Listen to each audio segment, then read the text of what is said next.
சத்குரு மகர ராசிக்கு எடுத்துக்கிட்டிங்கன்னா ஒரு நல்ல செய்தி என்னன்னா 7 உங்களுக்கு முடிஞ்சிருச்சு. உங்களோட 3ஆம் இடத்துல சனி போயிருக்காரு மீன ராசியில். ஸோ இது ரொம்ப நல்ல விஷயம். அதே நேரத்தில் ரிவர்ஸ் ஆகுறாரு. யார் ரிவர்ஸ் ஆகுறாரு? உங்கள் அஷ்டமத்துக்கு வராரு கேது, உங்கள் வாக்குஸ்தானத்துக்கு வராரு ராகு. ஸோ உங்கள் வாக்கை கெடுத்து விட்ருவார், குடும்பத்தை கெடுப்பார், குடும்ப வாழ்க்கையை கெடுப்பார், தனஸ்தானத்தை கெடுப்பார், உங்களோட ஃப்ரெண்ட்ஷிப்பை கெடுப்பார், உங்களோட உறவுகளை கெடுப்பார். முக்கியமாக மனைவி புருஷனோட உறவு கெட்டுப்போம்.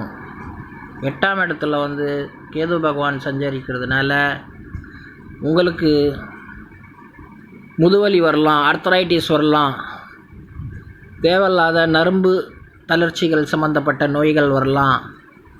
இது மூலிமா ஏகப்பட்ட மறைஞ்ச சில செய்வின தோஷங்கள் 8ஆம் இடத்துல கேது பகவான் இருக்கிறதுனால கேது பகவான் மந்திர தந்திரத்துக்கு அதிபதி.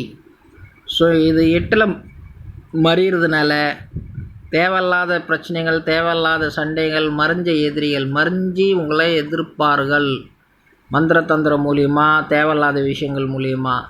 ஸோ இந்த மூலிமா ஜாகிரதையாக இருக்கணும். உங்கள் ஸ்டமக் கெட்டு போகலாம், வயிறு சம்மந்தப்பட்ட பிரச்சனை வரலாம், கேஸ்ட்ரிக் ப்ராப்ளம் வரலாம், இந்த மாதிரி சம்மந்த நோயெல்லாம் வரலாம்.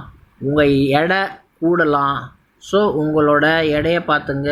அன்வான்ட் திங்ஸ் சாப்பிடாதீங்க.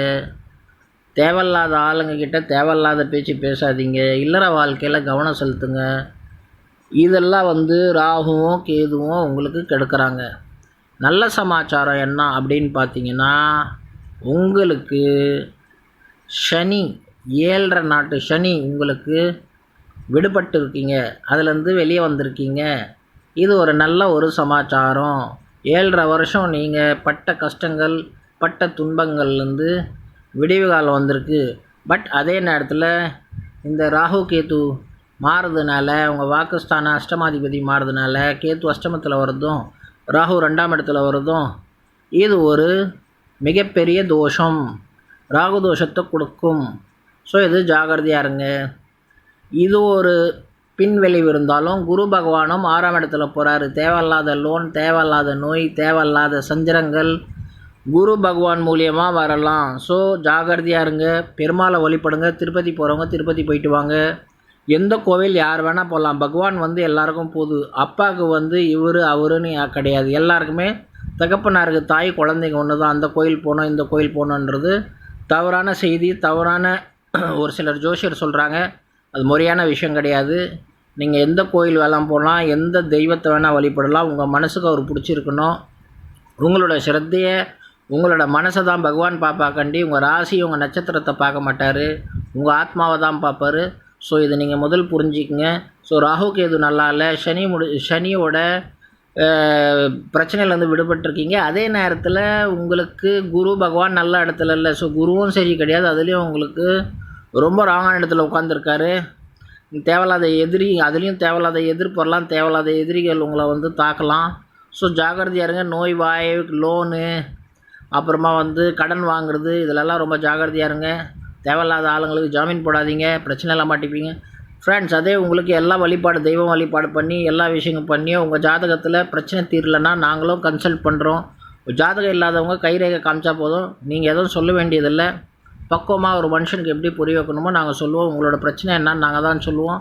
நீங்கள் எதுவுமே சொல்ல வேண்டிய அவசியம் கிடையாது. என்னோடய நம்பர் இதில் இருக்குது, டிஸ்கிரிப்ஷனில் இருக்குது. அதுலேருந்து எடுத்து நீங்கள் எனக்கு கால் பண்ணலாம். நான் ஆவடியில் தான் இருக்கேன். ஸோ இதெல்லாம் மகர ராசிக்காரங்களோட பாயிண்ட்ஸ். நல்ல விஷயம் என்னென்னா, சனி 7.5லேருந்து நீங்கள் வெளியே வந்திருக்கீங்க. ஸோ ஒரே ஒரு ப்ளஸ் பாயிண்ட் இருக்குது, 2 மைனஸ் பாயிண்ட் இருக்குது. குருவும் ராகு கேதுவும் இது நல்ல இடத்துல இல்லை. ஸோ இது ஒரு மைனஸ் பாயிண்ட். பட் உங்கள் ராசிநாதன் ரொம்ப நல்ல இடத்துல இருக்கிறதுனால, ராசிநாதன் உங்கள் லக்னாபதி நல்லா இருக்கிறதுனால, லக்னத்துக்கு அதிபதி திக்பலம் அடைஞ்சிருக்கிறதுனால உங்களை எல்லா விஷயத்துலேருந்தும் காப்பாற்றுவார். உங்களுக்கு பல நன்மைகள் செய்வார். எந்தெந்த பிரச்சனையில் நீங்கள் மாட்டுறீங்களோ, இல்லை எதுலெல்லாம் ஆப்ஸ்டிக்கல்ஸ் வருதோ அதில் இருந்தெல்லாம் உங்களை லட்டு மாதிரி தூக்கிட்டு காப்பாற்றிடுவாருங்க. சனி அவ்வளோ நல்லா இருக்கார். வாழ்க சத்குரு.